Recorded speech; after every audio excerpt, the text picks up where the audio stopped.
Hello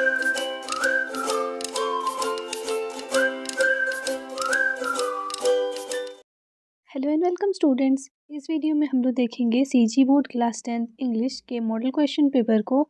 ये आपका Navbodh publication का बनाया हुआ है और सेम वैसे ही जैसे हम लोग मैथ्स और साइंस में पढ़ रहे हैं कि नवबोध प्रबोध दोनों ही से हो जाए, तो वैसे ही इससे भी हम लोग कराने का ट्राई करेंगे। तो ये आपका फर्स्ट सेट है। यहाँ set A set be consider मत करना, क्योंकि जो आपको थंबनेल मिलेगा उसके ऊपर सेट 1 सेट 2 टाइटल में लिखा रहेगा। तो उसके अकॉर्डिंग आपको यहाँ पे स्टडी करना है कि मेरा कोई सा छूटा या नहीं छूटा।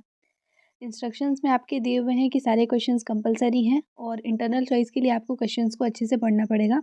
टाइम 3 आवर्स का रहता है और 75 मार्क्स का आपका ये पेपर होता है। चलते हैं फर्स्ट क्वेश्चन पे। चूज द करेक्ट ऑल्टरनेटिव्स का है।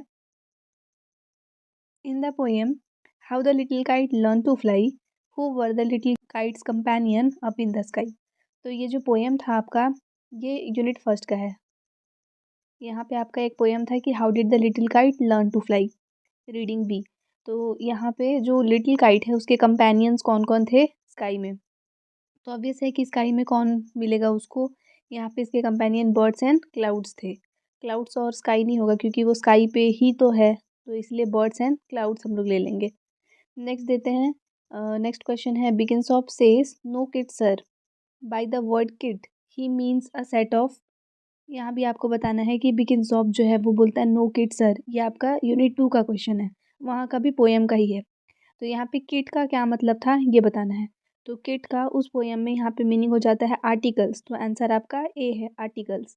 Then third question some bad guys came to bother us, line taken from the poem including all my friends, the word guys is use to address. ये आपका third unit का poem है। यहाँ पे ये जो वर्ड है गाय, इसका क्या मतलब है ये आपको बताना है। तो बॉयज़ एंड गर्ल्स के लिए यूजुअली ये वर्ड जो है वो कंसीडर किया जाता है, तो आंसर आपका हो जाएगा option A boys and girls. Then the word heed in the poem about me means, obviously फिर ये फोर्थ यूनिट का होगा। तो यहाँ पे या फिफ्थ यूनिट भी हो सकता है, ये मेरे ध्यान में नहीं है फिलहाल। तो वर्ड हीड जो है यहाँ पे हीड, इसका क्या मतलब था उस पोएम में ये आपको बताना है। तो वहाँ पे इसका मीनिंग था नोटिस, तो आंसर हो जाएगा option B. Then I think I'll stay here snoozing now. This line is an extract from the poem Sumba's Adventure. According to the poet, snoozing means, तो यहाँ पे लिखा है कि I think I will stay here. मुझे लगता है कि मैं यहाँ रुकूंगा। Snoozing now यानी कि स्नूज करते हुए। तो यहाँ पे जो ये लाइन है स्नूजिंग नाउ, इसका क्या मतलब है ये बताना है। तो पोएम से ही है, ये भी सुम्बास एडवेंचर। तो अभी तक आपको 5 ऑब्जेक्टिव टाइप क्वेश्चन मिले, हर एक यूनिट का एक एक पोएम से ये क्वेश्चन यहाँ पे फिलहाल दिया गया है। तो इसका आंसर अभी आंसर ऑप्शन ए है टेकिंग शॉर्ट स्लीप। स्नूज करने का मतलब होता है कि छोटा सा एक स्लीप लेना। तो यहाँ पे हो गया आपका tick the correct option. Next आ जाते हैं चूज़ द करेक्ट ऑल्टरनेटिव्स में। आपको यहाँ पे दिया हुआ है ना ऑप्शन, इसमें से फिल करना है आपको। तो पहला है जैसे ही रिटर्नड आफ्टर, आर दिया है तो ए एंड द, तो ऑब्वियसली ये आपका प्रोनाउंसिएशन जो है वो वॉवल साउंड आता है, इसलिए यहाँ पे हम लोग एन लगाएंगे। तो he returned after an hour. Then he is fond dash music, fond के बाद हमेशा ऑफ यूज़ होता है, तो फॉन्ड ऑफ, तो यहाँ पे हो जाएगा he is fond of music. Next है dash person can keep secret, कुछ ही लोग हैं जो सीक्रेट रख पाते हैं। तो यहाँ पे आप क्या आंसर लिख दोगे, कुछ हैं तो मतलब few, few people can keep secret. Next इसके बाद में fourth question there is dash in the ink pot, dash ink in the ink pot, ink pot में क्या इंक है, तो नहीं है, नो इंक हो सकता है, फ्यू इंक नहीं लिख सकते, मैनी इंक नहीं लिख सकते, इंक काउंटेबल नहीं है तो फ्यू और मैनी वहाँ पर नहीं होगा। लेकिन अनकाउंटेबल है तो अगर जैसे लॉट ऑफ ऐसा कुछ रहता है बहुत सारा, या फिर लेस, तो वो ठीक है कंपैरिजन में कि लेस और मोर। लेकिन फ्यू और मैनी यहाँ पास नहीं आएगा, इसलिए हम लिखेंगे no, no ink in the ink pot. Then our team will dash the match day after tomorrow, will दिया है मतलब कि बाद में, और विल प्ले हो सकता है, तो will play the match after tomorrow, लेकिन प्ले की जगह यहाँ प्लेइंग दिया है, तो विल प्लेइंग डायरेक्टली नहीं लिखते हैं, विल के साथ बी ऐड होता है, तो विल बी प्लेइंग होगा। तो आंसर आपका will be playing. Then choose the correct options के बाद अब नेक्स्ट है आपका match the following. Match the following में 2 कॉलम्स दिए हैं और आपको मैच करना है। पहला दिया ही इज़ द मैन, उसके बाद हरी अप, हरी अप और जैसे जो भी वर्ड्स हैं आप यहाँ वाले को तो रीड करोगे, उसके अकॉर्डिंग जो फिट होगा वो हम लोग यहाँ पे मैच कर देंगे। तो he is the man whom we all respect, ई से ये मैच हो जाता है। अगर नहीं बन रहा है फिलहाल मान लो, तो नेक्स्ट देखेंगे हरी अप। हरी अप मतलब कि जल्दी उठना है। अब ऑब्वियसली अगर हरी अप की बात हो रही है मतलब कि लेट होने से बचना है, तो यहाँ पे हो जाएगा और you will be late. Hurry up और यू विल बी लेट, ये वाला तो रिलेट कर पाते। देन ऑल दो ही ट्राइड हार्ड, ऑल दो अगर लिखा है यानी कि ऑब्वियसली नेक्स्ट स्टेटमेंट जो आएगा वो नेगेटिव आने वाला है। ये कॉम्बिनेशन होता है पॉजिटिव नेगेटिव, मतलब नेगेटिव रहता है सेकेंड पार्ट में हमेशा। तो ऑल दो ही ट्राइड हार्ड, हालांकि वो बहुत ही हार्ड वर्क किया, लेकिन he was not successful. Not जो आ रहा है यहाँ पे नेगेटिव वाला, तो वो यहाँ ला के हम लोग ऐड करेंगे 3 को ए में। Then blow the horn, blow the horn, उसके बाद हम लोग क्या लिख सकते हैं इसमें, आपके पास ऑप्शन क्या बच रहा है, so that the car will let us pass, obviously यहीं पे मैच हो जाएगा बी नंबर में ही। देन उसके बाद में if you touch fire you may burn, और फिर ये ला करके तो यहाँ मैच हो ही जाता। तो ऐसे करके मैच द फॉलोइंग आपका बेसिक नॉलेज से भी बन जाएगा। मैच द फॉलोइंग ईजी ही रहता है। नेक्स्ट अब क्वेश्चन आंसर्स हैं, ये आपका रिपीट होने का चांस है। तो क्वेश्चन आंसर क्वेश्चन नंबर 2 से 6 तक के हैं। हर एक क्वेश्चन 2 मार्क्स का है। टोटल 5 क्वेश्चन हैं, तो 10 मार्क्स का आपका ये वाला क्वेश्चन हो जाएगा। यहाँ पे हर एक आंसर आपको अबाउट 30 वर्ड्स में लिखने हैं। फर्स्ट क्वेश्चन है, why did Adam Smith call Kailash Satyarthi. तो एडम स्मिथ जो है वो कैलाश सत्यार्थी को क्यों बुलाए थे, to announce the award of the Nobel prize to him. उसको नोबेल प्राइज मिला था तो वही अनाउंस करने के लिए बुलाए थे। नेक्स्ट है, जैक एंड जिल्स हाउस को डिस्क्राइब करना है, and the things that impressed aunt Jane. Aunt Jane क्या क्या चीज़ों से इम्प्रेस हुई थी, तो पहले इनके हाउस को कैसे यहाँ पे ये बोल सकते हो डिस्क्राइब किया। आप अपने अकॉर्डिंग भी लिख सकते हो कि जो लॉस था हाउस में वो बहुत कोजी था, और उसके जो फर्नीचर्स थे वो बहुत प्रिटी थे। क्या क्या चीज़ें इम्प्रेस किए, तो जो उनका रेडियोग्राम था, कार था और पियानो था, ये सारी ही चीज़ें आंट जेन को इम्प्रेस की थी। नेक्स्ट अब क्वेश्चन नंबर 4 है, why does Louie not want to go to social skills और speech. Louie social skills class जो होते थे या फिर स्पीच वाला जो क्लास होता था उसमें क्यों नहीं जाना चाहता था। बिकॉज उसको अपना रेगुलर रूटीन जो है वो अच्छा लगता था। वो अपने क्लासरूम में बैठे अपने दूसरे फ्रेंड्स के साथ और अपने टीचर से वो चीज़ें सीखे, ये उनका डेली रूटीन था और ये उसको बहुत पसंद था, तो इसलिए वो नहीं जाना चाहता था उस डेली रूटीन को छोड़ के और भी किसी जगह पे। नेक्स्ट आते हैं fifth question, why was the peon called. Peon को क्यों बुलाया गया था, why did he tell what did he tell about Swaminathan. Swaminathan के बारे में वो क्या बताया, तो पियून को बुलाए थे स्वामीनाथन को आइडेंटिफाई करने के लिए, और वो बताया कि ये वही पर्सन है जिसने हेडमास्टर के रूम के वेंटिलेशन के पेन्स ब्रेक किए थे। ये लेसन हम लोग हाल ही में पढ़े हैं। देन क्वेश्चन नंबर 6 है, what did Ibn Battuta's friend do when he fell ill in Constantine. तो जब ये बीमार हो गए थे तो इनके दोस्त क्या किए थे, इसको उठा करके एक बूढ़े से डोंकी के ऊपर रख दिए थे, और वो एनिमल को वो लोग बहुत ज़ोर से हिट किए थे ताकि वो एकदम तेज़ी से भागता हुआ रोड में से वो नीचे उतर जाए। नेक्स्ट है, अब एक बार ग्राफ दिया है। बार ग्राफ को स्टडी करके आपको कुछ क्वेश्चंस हैं उनके आंसर्स देने हैं।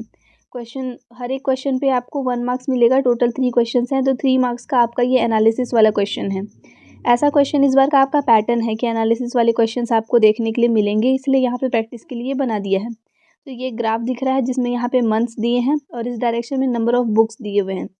पहले आपको बताना है कि what information does the bar graph depict, क्या इन्फॉर्मेशन दे रहा है, तो ये बार ग्राफ आपको बता रहा है sales of book during 4 months. Normally ये आपको मिल जाएगा यही बार ग्राफ वाले क्वेश्चन में ऊपर ही कि वो किस चीज़ का बार है, लेकिन यहाँ नहीं दिया है। तो ये तो हमने पहले देख लिए कि हाँ ये बार ग्राफ किस चीज़ का है, तो number of books during 4 month, जितने जितने सेल हुए हैं वो है। नेक्स्ट है, what how many books are sold in the month मार्च।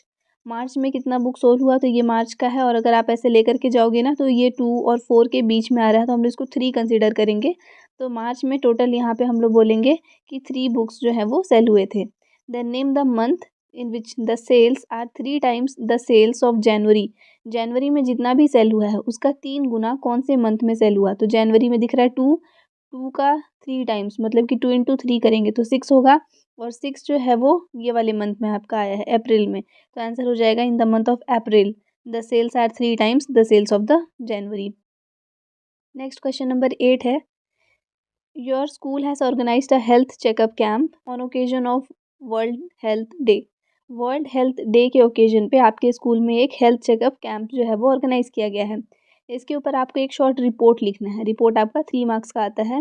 यहाँ पे ऑर्गेनाइज करना है आपको। अब क्या क्या पॉइंट्स इसमें इंक्लूडेड रहेंगे ना, तो क्लू आपको दिया हुआ है। Organise to promote awareness about personal health and hygiene on 7 April 2025। तो आपको बता दिया है कि 2025 7 अप्रैल में ये हुआ था और इसका मोटिव क्या था कि अवेयरनेस प्रमोट करना था पर्सनल हेल्थ और हाइजीन को लेकर के। डॉक्टर्स जो हैं वो कंडक्ट किए टेस्ट बहुत सारे, जैसे कि ब्लड प्रेशर और आईसाइट का टेस्ट। एक्टिव पार्टिसिपेशन रहा स्टूडेंट्स और टीचर्स का, और help in early detection of health issues. तो हेल्थ इश्यूज़ के अर्ली डिटेक्शन में ये जो कैंप आपका लगा था ये बहुत हेल्पफुल रहा और ये एक सक्सेसफुल इनिशिएटिव था अवेयरनेस स्प्रेड करने के लिए। अब यहाँ से आपको ये की पॉइंट्स मिले हैं कि इन चीज़ों का आपको इंक्लूड करना है अपने रिपोर्ट में। तो पहले हेडिंग लिखेंगे हेल्थ चेकअप कैंप, जो आपका दिया है वही हेडिंग लिखते हैं और अपना नेम यहाँ पे तो बाई XYZ ही लिखना, अपना खुद का नाम नहीं लिखना है यहाँ। अब स्टार्ट करते हैं लिखना। तो एक हेल्थ चेकअप कैंप जो है वो ऑर्गेनाइज हुआ था on 7 April 2025 in our school on occasion of world health day. जैसा बोला था वो चीज़ें हम लोग लिख दिए। तो उसके बाद में to promote awareness about personal health and hygiene, तो इनका फर्स्ट पॉइंट हम लोग अच्छे से यूज़ कर लिए। Next, a team of doctors and nurse conducted various taste like blood pressure, eyesight etcetera, इसको भी इंक्लूड कर लिए। उसके बाद में स्टूडेंट्स एंड टीचर्स करके दिया होगा क्योंकि एक्टिव पार्टिसिपेशन उनका आपको दिखाना है, तो students and teachers take part actively, ये बोल दिए। देन अब ये क्या हेल्प किया वो भी दिया था। तो the camp help in early detection of health issues and encourage healthy habits among all. It was a successful initiative for spreading awareness. तो जो पॉइंट्स था उन्हीं को ही यहाँ पे आप बस स्ट्रक्चर के फॉर्म में, पैराग्राफ के फॉर्म में पूरा अरेंज कर दिए और वो बहुत अच्छा रिपोर्ट आपका बन के रेडी हो गया। रिपोर्ट वाला क्वेश्चन ज़्यादा डिफिकल्ट नहीं है। हाँ, इसके बाद नेक्स्ट आपका 9th क्वेश्चन जो है वो नोटिस राइटिंग का है। नोटिस में आपको दिया है 4 मार्क्स। क्वेश्चन है, you are Shashi Gupta, the science secretary of your school, government higher secondary school, Bilaspur. Your school bag your school is going to organise a science exhibition next week. Write a notice for your school notice board informing the students about the same. तो आप जो हैं, आपका नाम है शशि गुप्ता, जो कि science secretary हैं government higher secondary school Bilaspur के। आपके स्कूल में एक साइंस एग्जीबिशन होने वाला है नेक्स्ट वीक। तो आपको एक नोटिस लिखना है स्कूल नोटिस बोर्ड के लिए, ताकि सारे स्टूडेंट्स को इस बारे में इन्फॉर्म किया जा सके। नोटिस लिखने का तरीका होता है कि आपको बॉक्स बनाना है उसमें। तो स्टार्ट करेंगे, पहले हेडिंग लिखेंगे। तो हेडिंग में हमेशा स्कूल का नेम रहता है, उसके बाद डेट रहता है। फिर हम लोग बीच में लिखेंगे नोटिस और जो टॉपिक है, क्योंकि साइंस एग्जीबिशन होने वाला है तो टॉपिक साइंस एग्जीबिशन हो जाएगा। सारे स्टूडेंट्स को इन्फॉर्म किया जाता है कि आपके स्कूल में साइंस एग्जीबिशन ऑर्गेनाइज होने वाला है 15 अप्रैल को, या फिर यहाँ पे आप लिख सकते हो नेक्स्ट वीक, और डेट्स जो है वो टेंटेटिव लिख सकते हैं। तो 15 अप्रैल 2024 दिया है on our school campus, obviously school में ही होगा। ये जो एग्जीबिशन है वो स्टार्ट होगा 10:30 से और एंड होगा 4 PM पे। सारे ही स्टूडेंट्स को इनवाइट किया जा रहा है इस प्रोग्राम को अटेंड करने के लिए, और ज़्यादा डिटेल के लिए आप अंडरसाइंड से कॉन्टैक्ट कर सकते हैं। कौन है, तो अपना नेम और अपना डिजिग्नेशन दोगे। ये हमेशा रहता है कि अगर डिटेल्स चाहिए तो हमेशा जिन्होंने नोटिस लिखा है उससे वो कंसल्ट करें, ये आपको ऐड करना ही होता है। नेक्स्ट है, और मैं क्वेश्चन दिया था, 2 नोटिस है तो 2 में से एक देना है। एक आपका साइंस एग्जीबिशन का हो गया, दूसरा आपका लॉस्ट एंड फाउंड वाला है। तो आपका एक वॉच है वो गुम गया है स्कूल प्लेग्राउंड में, और उसके ऊपर आपको लिखना है। तो हेडिंग हमेशा लॉस्ट एंड फाउंड देंगे। उसके बाद आपका जो भी यहाँ पे मेंशन्ड है, जैसे मोहन कन्वर, तो आप अपना नेम वो दोगे, और आप हेड बॉय हो तो नीचे डेजिग्नेशन ज़रूर लिखना है, इसमें नहीं दिया है तो योर्स लिखने का ज़रूरत नहीं है। यहाँ पे लिखना मोहन कन्वर और उसके बाद नीचे लिखना हेड बॉय, और यहाँ पे government higher secondary school Dhamtari, जैसा कि यहाँ पे दिया हुआ है। अब हेडिंग देंगे लॉस्ट एंड फाउंड, नोटिस लिखे हैं डियर फ्रेंड्स, यहाँ पे डेट लिख देना, डेट छूटा है। तो dear friends, I have lost my watch yesterday after in the school playground, yesterday afternoon I was practising badminton. तो बैडमिंटन खेलते वक्त कल उसका जो रिस्ट वॉच है वो गुम गया था। I had kept my watch in my bag near the court. तो जो बैडमिंटन कोर्ट था उसके पास में ही वो बैग में अपना वॉच रखा था। My school bag is in beautiful sky blue colour, whoever has found the bag I request to kindly hand it over. तो यहाँ पे देखो, आपको लिखना था कि वॉच आपका गुम गया है, लेकिन यहाँ पे बैग के साथ ऐसा आ रहा है कि बैग गुम गया है और उसमें वॉच था, ऐसा वाला। तो आप ट्राई करना है कि आप वॉच के ऊपर ही लिखो, वॉच का डिस्क्रिप्शन दे दो कि वो कैसे कलर का था, और जैसे कि आप बता सकते हैं कि मेटालिक था या फिर उसका सिलिकॉन बॉडी था, वो रिस्ट वॉच जो है वो आपका एनालॉग था या डिजिटल था। ये सारी चीज़ें आप उसमें मेंशन कर सकते हो। उसके बाद में ऐसे करके आपका नोटिस जो है वो थोड़ा अच्छा खासे वर्ड्स में आ जाएगा वर्ड लिमिट के अंदर। और लास्ट में फिर I treat a treat is promised in the canteen with a nice cold chocolate. ये सब भी लिखने का ऐसा कोई ज़रूरी नहीं है, बाकी ये है कि अगर किसी को मिले तो वो अंडरसाइंड से कॉन्टैक्ट कर ले। ऐसा सब करके आप नोटिस लिख सकते हो। नेक्स्ट है 10th क्वेश्चन। यहाँ पे आपको एक पैसेज दिया है जिसको रीड करना है और उसके बाद उसका समरी लिखना है। समरी लिखने वाला एक क्वेश्चन फिक्स है आपका 4 मार्क्स का आएगा। मैं आपको इसका पैटर्न दिखा देती हूँ पहले। यहाँ पे देखो इनके अकॉर्डिंग ऐसा है कि जो आपका जो क्वेश्चन पेपर रहेगा उसमें वोकैबुलरी वाला सेक्शन जैसे पोएट्री से 5 मार्क्स का आपको मिलेगा। ये सारा टेक्स्ट बुक का पोर्शन है ना। प्रोज जो है उससे 10 मार्क्स और फिर पोएट्री की इवैल्यूएशन टाइप का क्वेश्चन है वो 4 मार्क्स का। ग्रामर में से आपको ग्रामर जो है वो टोटल 15 मार्क्स का यहाँ पे दिया हुआ है वेटेज। इसके अलावा आप रीडिंग और कॉम्प्रीहेंशन पे फोकस करो क्योंकि राइटिंग वाला सेक्शन तो फिर भी से जैसे जो आपके टेक्स्ट बुक वाला है वो सब तो बना लेते हैं, लेकिन अलग से जो आ रहा है जैसे डेटा एनालिसिस का आपका 7 मार्क्स का क्वेश्चन है, एक तो देख लिए बार ग्राफ और एक होगा कहीं पे, तो मिला के हो जाएगा आपका। रिपोर्ट राइटिंग 3 मार्क्स का, नोटिस 4 मार्क्स का, समरी लिखना आपका 4 मार्क्स का, पैसेज 2 आएगा, एक सीन और एक अनसीन, दोनों 5-5 मार्क्स के, और एक लेटर होगा फॉर्मल या फिर इनफॉर्मल, ये 5 मार्क्स का, और एक एस्से आएगा 8 मार्क्स का। तो ये इंपॉर्टेंट आपका स्ट्रक्चर है, इसके ऊपर फोकस करना है। यही मार्क्स गेनिंग भी है और मार्क्स अगर लूज़ भी करोगे आप तो यहीं पे करोगे, इसलिए उस पर अच्छे से फोकस करना है।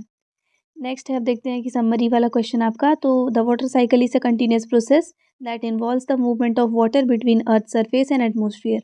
वाटर साइकिल क्या है? एक कंटिन्यूस प्रोसेस है जिसमें वाटर का मूवमेंट अर्थ सरफेस और एटमोसफियर के बीच में होता रहता है। इसके 4 मेन स्टेजेस होते हैं: इवेपोरेशन, कंडेंसेशन, प्रेसिपिटेशन और कलेक्शन। इवेपोरेशन जो है वो तब होता है जब सनरेज जो हैं वो वाटर को हीट करके लिक्विड से वेपर फेज में कन्वर्ट कर देते हैं और एटमॉस्फेयर का जो टेम्परेचर है वो बढ़ जाता है। कंडेंसेशन तब होता है जब यही वाटर वेपर्स कूल होते हैं और क्लाउड्स बनाते हैं और उसके बाद ये क्लाउड्स जो है वो रिलीज करते हैं वाटर को in the form of rain, snow और हेल। फाइनली रेन वाटर जो है वो कलेक्ट हो जाता है अंडर द ग्राउंड और रिटर्न हो जाता है वाटर बॉडीज़ में, और ये जो साइकिल है वो फिर से स्टार्ट हो जाता है। अब इसका समरी कैसे लिख सकते हैं? The water cycle a continuous process consist of evaporation, condensation, precipitation and collection driven by heat of sun rays and involving the movement of water between earth surface and the atmosphere। बहुत ही अच्छा summary है ये, इसको बिल्कुल लिख सकते हैं हम लोग। सारे ही पॉइंट्स को यहाँ पे कवर कर लिया और बहुत छोटा सा भी हुआ। समरी आपका हमेशा रहेगा कि 1/3 हो कम से कम, जितना बड़ा आपका पैसेज दिया है, पैराग्राफ दिया है, उसका 1/3 आपका समरी होना चाहिए। तो यहाँ पे सारी चीज़ों को इंक्लूड कर लिया कि वाटर साइकिल एक कंटिन्यूस प्रोसेस है, इसके 4 स्टेप थे तो चारों स्टेप का भी नाम दे दिया। ये सनलाइट की वजह से होता है, सन रेज़ की वजह से, वो भी दिया है। वाटर का मूवमेंट इसमें अर्थ सरफेस और एटमॉस्फेयर के बीच होता रहता है, वो भी दे दिया है। तो बहुत अच्छा समरी है। नेक्स्ट आपका एनालिसिस वाला क्वेश्चन। तो एक आपका बार ग्राफ दिया था, एक पाई ग्राफ दिया है। एक आपका 3 मार्क्स का था, ये 4 मार्क्स का है। टोटल 7 मार्क्स का हम लोग देखे हैं कि ये एनालिसिस वाला क्वेश्चन आएगा। इसको देखते हैं आप डिटेल में कि पाई चार्ट आपका दिया है जो कि डेली टाइम कितना बीत रहा है स्कूल में, वो दिया हुआ है। अब यहाँ पे आपको आंसर करना है एनी 4। टोटल 5 क्वेश्चन दिए हैं, उसमें से कोई भी 4 आंसर करना है। तो स्कूल में टाइम देखो, 50% टाइम जो है वो स्टडी में, 10% असेंबली में, 10% लंच ब्रेक में, 10% फ्री टाइम और 20% गेम्स और स्पोर्ट्स में मिल रहा है। इसके अकॉर्डिंग आपको आंसर करना है कि मैक्सिमम टाइम जो है चिल्ड्रन का वो कहाँ स्पेंड हो रहा है। तो ऑब्वियसली स्टडी में, तो यहाँ पे आंसर स्टडी हो जाएगा। दूसरा, पाई चार्ट क्या रिप्रेजेंट कर रहा है? तो पाई चार्ट रिप्रेजेंट कर रहा है daily time spent in school, और वो आपका हेडिंग में ही दे दिया है, क्वेश्चन में ही। The pie chart shows the daily time spent in school, तो यही लिखना है उसमें। उसके बाद में, is the free time equal to the study time, true या फिर फॉल्स? फ्री टाइम और स्टडी टाइम इक्वल है? नहीं है, तो यहाँ पे आप फॉल्स लिख दोगे। उसके बाद में, the total time spent on games and lunch is, games में और लंच में, तो टोटल आपका गेम्स में 20%, लंच में 10%, टोटल 30% टाइम आपका यहाँ पे आ जाएगा। Total time spends on games and lunch 30% लिखोगे, यहाँ 20 दिया है, ये गलत हो जाएगा, ये 20 + 10 30%। नेक्स्ट उसके बाद में, the total time spent on lunch break, lunch break में कितना है? तो 10% है, तो यहाँ पे 10%। ऐसे करके एनालिसिस वाला क्वेश्चन तो आपका काफ़ी ईजी है। अभी तक 2 देखे, दोनों अच्छा लगा। 12 नंबर क्वेश्चन है, यहाँ पे 30 वर्क्स में आपको 30 वर्ड्स में आंसर देने हैं, कोई भी 2 क्वेश्चन।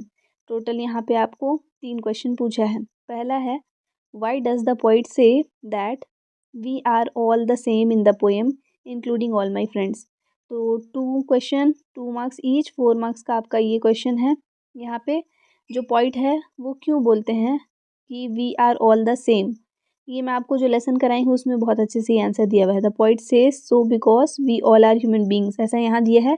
और 30 वर्ड्स आपका वर्ड लिमिट है, तो 30 से ज़्यादा नहीं लिखना है, लेकिन 30 से बहुत कम भी नहीं लिखते हैं।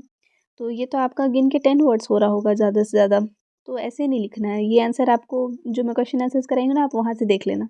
नेक्स्ट है, what message do you think the poet is trying to give through this poem, through his poem how the little kite learn to fly. तो ये एक पोएम था, इसमें जो पोइट है वो क्या मैसेज देना चाहते हैं ये आपको बताना है। तो पोइट जो है वो ट्राई करते हैं हमको मोटिवेट करने का।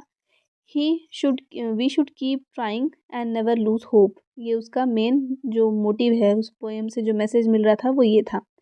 नेक्स्ट है, why do you think the little kite was brave, little kite brave था ऐसा आपको क्यों लगता है। डू यू थिंक पूछा है, तो yes I think the little kite was brave. अब रीज़न ज़रूर दोगे, येस और नो वाले में हमेशा ही आपको रीज़न खुद से देना होता है, पूछा है या ना पूछे। तो yes I think the little kite was brave, reason है as it tried and succeeded. Next अब, डू एज डायरेक्टेड, ये बहुत ही इंपॉर्टेंट सेक्शन रहता है आपके ग्रामर का। 5 से 10 मार्क्स ये कैरी करता है वेट, लेकिन यहाँ 5 मार्क्स इस बार है क्योंकि एनालिसिस वाले क्वेश्चंस भी आ गए हैं, तो हर जगह पे मार्क्स जो है वो मैनेज तो करना ही है। तो कोई भी 5 क्वेश्चंस आपको अटेंड करने हैं। पहला दिया है, he does his homework, past perfect tense में इसको कन्वर्ट करना है। उसके बाद में, one has to be careful while driving, इसमें क्वेश्चन टैग्स आपको ऐड करने हैं। और क्या क्या पैटर्न है देख लेते हैं। नेक्स्ट में आपको नेगेटिव में चेंज करने दिया है, यहाँ पे सेंटेंसेस को कंबाइन करने दिया है, एम्पैथिक सेंटेंस बनाने बोला है, पैसिव वॉइस मतलब वॉइस चेंज का क्वेश्चन है, और इंटरोगेटिव यही सेंटेंस वाला आपका चेंज करने का है। तो ये सारा आपका इस टाइप का क्वेश्चन आ रहा है। तो देखते हैं कि करके आंसर को। फर्स्ट है, he has done his homework, तो यहाँ पे पास्ट परफेक्ट टेंस में इसको कन्वर्ट करना था। इसमें आप आंसर लिखोगे, ही had done his homework, has की जगह हैड हो जाएगा, पास्ट परफेक्ट है तो हैज़ की जगह हैड लिख देंगे बस। हैज़ नहीं, मतलब इट डज हिज होमवर्क दिया है तो it he had done his homework हो जाएगा। नेक्स्ट है, one has to be careful while driving, तो यहाँ पे हैज़ दिए है ना, तो हैज़ के साथ ही हम लोग बनाएंगे question tag, has not, has not और उसके बाद वन, वन हैज़ दिया है तो हैज़ नॉट वन ये लिखना है आपको, क्वेश्चन टैग हो जाएगा और क्वेश्चन मार्क ज़रूर लगाते हैं उसमें। Then, Rahul plays cricket daily, तो यहाँ पे आपको नेगेटिव में कन्वर्ट करना है, तो Rahul does not plays cricket daily. उसके बाद में, he is very weak in English, he can't pass, so और दैट लगा के आपको ऐसे करना है। तो यहाँ पे लिखोगे, he is so weak in English that he can't pass, he is so weak in English that he can't pass. Next है, राइट अगेन, इसको आपको एम्पैथिक सेंटेंस बनाना है, तो do right again. Next, I sold my car, इसका voice change करना है, तो आपका सब्जेक्ट और प्रेडिकेट का पोजीशन जो है वो चेंज हो जाएगा, my car was sold by me ये लिखोगे। नेक्स्ट है, they won the match, interrogative बनाना है, did they won the match, ये आपका क्वेश्चन मार्क के बाद कंप्लीट होगा इंटरोगेटिव सेंटेंस। थोड़ा सा ब्लर होगा यहाँ पे इसलिए पूरा पूरा मैं रीड कर दी हूँ। नेक्स्ट 14th नंबर क्वेश्चन है, पैसेज दिया हुआ है उसको स्टडी करना है और आपको क्वेश्चंस को आंसर देना है। तो ये आपका सीन पैसेज है। A new picture would have come and be standing in the dining room awaiting to be put up and aunt Podger would ask what was to be done with it, and Uncle Podger would say, oh, you leave that to me. Do not you, any of you, worry yourself about that. I'll do all that. तो एक new picture आके रखाता है dining room में, और जो aunt पॉजर हैं वो देखती हैं और बोलती है कि अब इसका क्या करना है, और अंकल पॉजर उस पर रिप्लाई करते हैं कि उसको वैसे ही छोड़ दो, तुम में से किसी को भी उसका टेंशन लेने का ज़रूरत नहीं है, मैं सब कुछ कर लूँगा। और उसके बाद में, he would take off his coat, अपना कोट निकालते हैं एंड बिगिन स्टार्ट हो जाते हैं। He would send the maid out for 2 penny worth of nails, maid को भेजते हैं 6 penny वर्थ ऑफ नेल्स लाने के लिए, मतलब नेल्स लाने जिसका कि अमाउंट जो है वो 6 penny था। Then one of the boys after her to tell her what size to get, and from that he would gradually work down and start the whole house। तो यहाँ फिर उसके जस्ट बाद उसके पीछे से एक लड़के को भेजते हैं बताने के लिए कि किस साइज़ का नेल लेके आना है, और ऐसे ऐसे करके वो धीरे धीरे पूरा घर अपना इन्वॉल्व कर लेंगे। Now you go and get me a hammer. Will will को भेजते हैं कि वो हैमर लेकर के आए। He would shout and you bring me the rule. Tom Tom को बोलते हैं कि वो रूल लेकर के आए। रूल क्या यहाँ पे काम आएगा? ऑब्वियसली दीवार नापने के लिए, जो भी हम लोग का क्वेश्चन था। Then I shall want the step ladder and I had better have a kitchen chair too. And Jim you run round me round to Mr. Goggles and tell him Daddy's best wishes and hope his legs is better and will let him have his spirit level for the evening।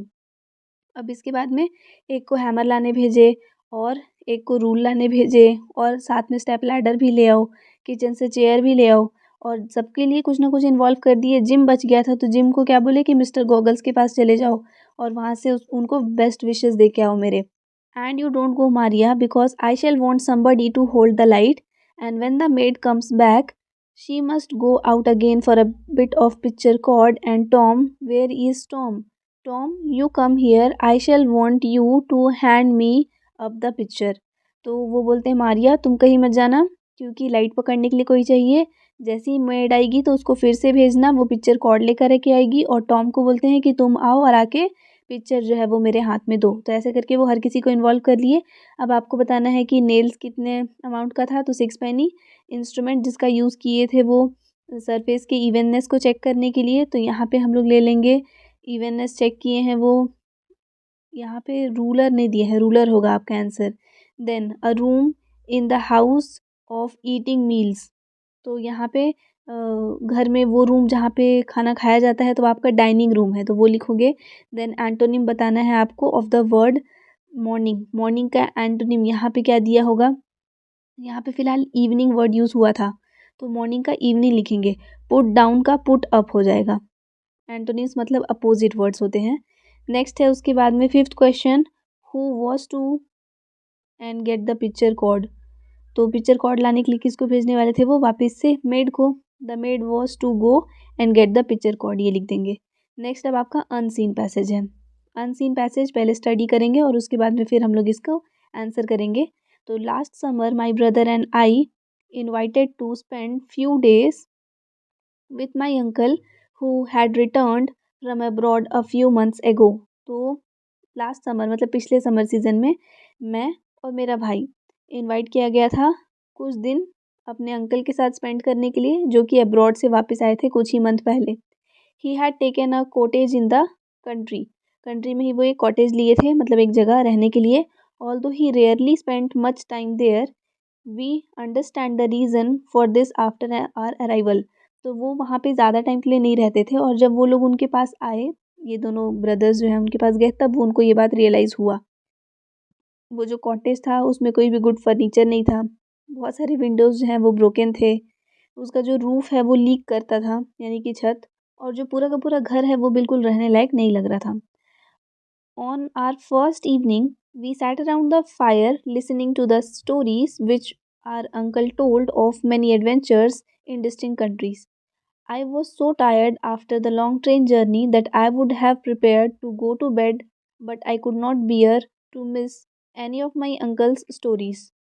तो क्योंकि उनको वहाँ पे कुछ दिन spend करने के लिए बुलाया गया था, तो जो फर्स्ट इवनिंग था वहाँ पे क्या हुआ कि वो लोग फायर के पास में बैठे और उनके जो अंकल है वो उनको स्टोरीज़ बता रहे थे अपने एडवेंचर्स का, कि वो दूसरे कंट्रीज़ में जैसे रहते हैं तो वहाँ पे क्या क्या एडवेंचर्स वो करते हैं। और उनका जो स्टोरी है वो सुनने में बहुत अच्छा लग रहा था इन लोगों को। तो हालांकि इनको बहुत ज़्यादा नींद आ रहा था लेकिन फिर भी वो स्टोरी मिस नहीं करना चाहते थे, इसलिए वो नहीं गए सोने। He was just in the middle of the describing a terrifying experience where there was a great crash in the bedroom above the one where my brother and I were going to sleep. तो जहाँ पे ये और इनके भाई सोने वाले थे, मतलब जो भी यहाँ पे नरेटर हैं, वो जब सोने वाले थे जहाँ पे वो दोनों भाई, वहाँ पास अचानक से कुछ एक क्रैश का साउंड आता है और उसके बाद में फिर वो स्टोरी जो है वो इंटरप्ट हो जाता है। It sounds as if the roof had fallen in, said my uncle. Uncle बोलते हैं ऐसा साउंड आ रहा है जैसे कि जो रूफ है, मतलब जो छत है वो गिर गया। When he went to the top stairs and opened the bedroom door, he would see nothing first because of dust which filled the room. When dust began to clear, a strange sight met our eyes. तो जैसे ही वो room में enter करते हैं तो वहाँ पे बहुत ज़्यादा डस्ट रहता है, तो पहले तो कुछ नहीं दिखता है, लेकिन जैसे जैसे डस्ट क्लियर होता है तो एक बहुत ही स्ट्रेंज, बहुत अजीब सा चीज़ वो लोग को देखने के लिए मिलता है। A part of the roof had fallen right on the pillow on my bed. वो जहाँ पे सर रख के सोने वाले थे, एग्जैक्ट उसी पिलो के ऊपर रूफ का यानी छत का एक हिस्सा जो है वो गिर जाता है। I was glad that I had stayed up late. और बहुत ज़्यादा ही खुश होते हैं, मतलब ऐसा बोल दो, रिलीफ जैसा लगता है उस नरेटर को कि अच्छा वो सोने नहीं गए थे, वरना क्या होता है कि सर्टेनली वो इंजर्ड हो चुके होते और हो सकता है कि उनका डेथ भी हो जाता। क्वेश्चंस देखते हैं। पहले आपका टिक द करेक्ट ऑप्शन है, my uncle did not spend much time in the cottage because. वो ज़्यादा टाइम अपने कॉटेज में स्पेंड नहीं करते थे, क्या रीज़न था? तो यहाँ पे it was not comfortable to live in, ये करेंगे हम लोग D number. Then the writer did not go to bed early because, वो सोने नहीं गए, क्यों? क्योंकि यहाँ पे उनको अपने अंकल का बात सुनने में बहुत मज़ा आ रहा था, तो he had to hear his uncle's talks, ये हो गया। Then we could see nothing in the bedroom because, bedroom में कुछ भी दिख नहीं रहा था, because there was dust on everything, ये आपका हो जाएगा सी नंबर। हर एक क्वेश्चन यहाँ पे आपका हाफ हाफ मार्क्स का है। नेक्स्ट उसके बाद में, I should certainly have been injured here. Injured means, injured का क्या मीनिंग है कि यहाँ पे पक्का उनको इंजुरी हो गया होता, तो यहाँ पे इंजर्ड का क्या मतलब है? हर्ट हो जाता था। I would surely have been hurt, B number, surely वो हर्ट हो जाते, आई वॉज हर्ट नहीं। वॉस यहाँ पे आपका पास्ट वाला टेंस आ गया, फ्यूचर की, I would surely have been hurt, ऐसा हर्ट हो जाता। Then what was the writer's uncle doing when there was a crash, जब क्रैश हुआ उस टाइम पे राइटर जो है उनके अंकल क्या कर रहे थे? So the writer's uncle was telling stories when there was a crash. उसके बाद में, what remark did the writer's uncle make when he heard the crash, जैसे ही वो आवाज़ सुने तो क्या बोले थे राइटर के अंकल? वो क्या बोले थे कि it sounds as if the roof has fallen in. और नेक्स्ट है, what were the stories about, the stories क्या किस बारे में थे? Adventures of the writer's uncle who had in distinct countries, तो जब वो दूसरी कंट्रीज़ में रहते थे तो वहाँ पे उन्होंने क्या क्या एडवेंचर किया, इसके बारे में वो स्टोरीज़ बता रहे थे। नेक्स्ट आ जाते हैं क्वेश्चन नंबर 16 में, you are Rishabh Verma, write an application to the secretary board of secondary education Chhattisgarh Raipur for duplicate copy of marksheet. तो आपका नाम ऋषभ वर्मा है और आपको सीबीएसई में यहाँ पे सीजीबीएसई में आपको एक लेटर लिख करके भेजना है आपके मार्कशीट के डुप्लीकेट कॉपी इशू करने के लिए। तो board of secondary education Chhattisgarh Raipur, यहाँ पे आप लिखेंगे एड्रेस ये रहेगा। तो to the secretary board of secondary education Raipur Chhattisgarh, subject आपका application for duplicate marksheet, respected sir, और यहाँ से आप अपना बॉडी स्टार्ट करोगे, मेन जो लिखना होता है, जैसे कि I humbly beg to say that I have lost my high school marksheet, kindly send me duplicate copy of my marksheet. उसके बाद में आपका नेम लिख दोगे ऋषभ वर्मा, और सन ऑफ ये सब लिखना ज़रूरी नहीं है, रोल नंबर लिखोगे, और सेंटर का नेम ये सब भी नहीं उतना, और लास्ट में फिर एनक्लोजर में एफिडेविट, बैंक ड्राफ्ट और थैंक यू, ये सारा कुछ आपको लिख करके और डिस्क्लोज कर देना है लेटर। नेक्स्ट है उसके बाद में एक लेटर लिखना है of congratulations to your friend on his success in examination, तो एक आपका फॉर्मल और एक आपका इनफॉर्मल लेटर है, तो दोनों ही आपको प्रैक्टिस करके जाना है। मेन ये है कि पैटर्न पता होना चाहिए, उसके बाद तो लिख लेते हैं, तो ये हो जाएगा। उसके बाद ऐसे वाले क्वेश्चन में 4 एसेस यहाँ पे दिए हुए हैं, advantages and disadvantages of science, उसके बाद एक Indian festival, importance of games and sports, और एडवांटेजेस और डिसएडवांटेजेस ऑफ मोबाइल फ़ोन। चारों ही इंपॉर्टेंट टॉपिक्स हैं, इसमें से किसी एक पे आपको लिखना होगा, तो ये मैं आपको ऐसे ही शो कर देती हूँ। यहाँ पे आप ये देख सकते हो, थोड़ा सा इसका रेजोल्यूशन बढ़ा करके देख लेना, आपका दिया हुआ है जो एप्लीकेशन सॉरी जो आपका एस्से है, थोड़ा सा यहाँ से आप देख लोगे और इसी के अकॉर्डिंग आप अपना एस्से जो है वो लिख सकते हो। यहाँ पे पूरा एक्सप्लेन करने जैसा तो कुछ भी नहीं है, और एस्से वगैरह भी जो है वो मैं चैनल में डाली ही थी, तो वहाँ से भी आपको मिल जाएगा। हालांकि ये सारे टॉपिक्स उसमें कंप्लीट नहीं हुए थे, 4 इंपॉर्टेंट टॉपिक्स में दी थी, तो उसको आप कर लेना। अब नेक्स्ट वाले वीडियो में हम लोग आगे का स्टडी करेंगे, ये सेट बी को, सेकेंड सेट के नाम से आपका वीडियो आएगा। नवबोध प्रबोध दोनों ही का ट्राई करूँगी कि मैं डाल दूँ, ताकि आप कंपैरिजन भी कर पाओ जैसे बाकी सब्जेक्ट्स का कर रहे हो। आई होप यहाँ तक आपको ये वीडियो समझ में आया। Thanks for watching and please do subscribe if you are new to our channel. और जो प्लेलिस्ट है वो फिलहाल आपको स्क्रीन पे डिस्प्ले हो रहा है, आप यहाँ पे क्लिक करके देख सकते हैं साइंस, मैथ्स और इंग्लिश सारे सब्जेक्ट्स को।